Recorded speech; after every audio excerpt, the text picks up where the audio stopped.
Have you ever been completely cut off in traffic? Someone blares their horn, flips you off, you feel the rage building.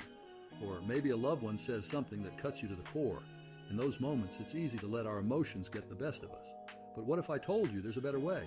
Today, we're diving into how to take the high road, even when it feels impossible. We'll explore the science behind why we react the way we do. I'll share incredible stories of forgiveness and resilience, proving that the high road is not just about being nice, it's about reclaiming your power. Get ready for an inspiring journey, filled with practical tips and a sprinkle of humor. Because let's face it, life's too short not to enjoy the ride. You know that feeling, that urge to retaliate, to give them a taste of their own medicine? We've all been there. But before you stoop to their level, ask yourself this: who do you want to be in that moment? What kind of person do you aspire to be?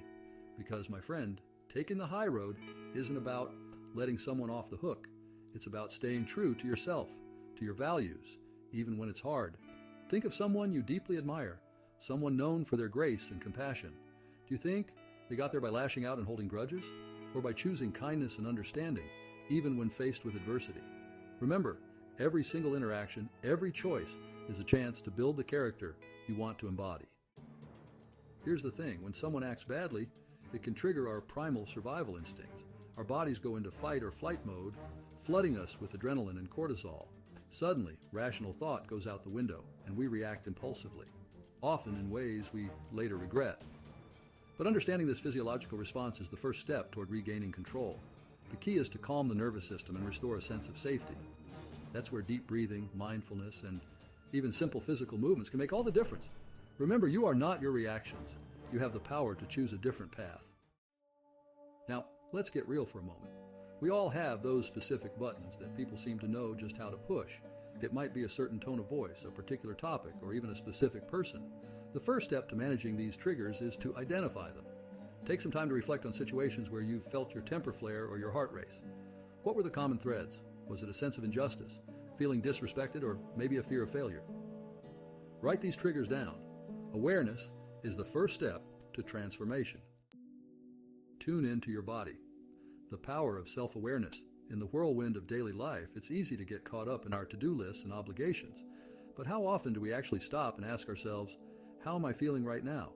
Cultivating awareness of our physical and emotional state is crucial for staying grounded, especially in challenging situations.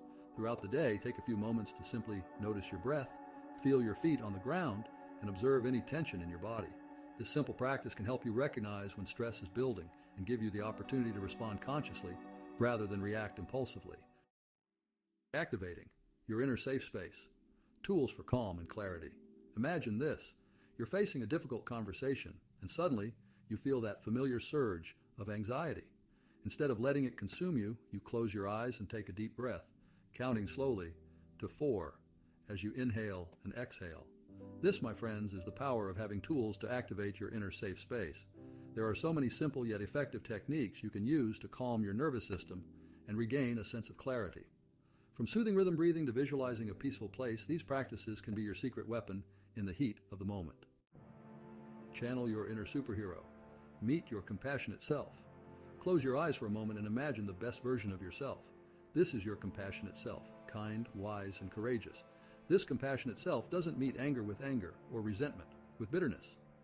Instead, it approaches challenges with understanding, empathy, and a genuine desire to connect. Now here's the powerful part. When you're faced with a situation that tests your patience, consciously step into the shoes of your compassionate self. Ask yourself, how would my compassionate self respond in this moment? You might be surprised by the wisdom and grace that emerges. Nourishing your compassionate core. Life changes for lasting peace.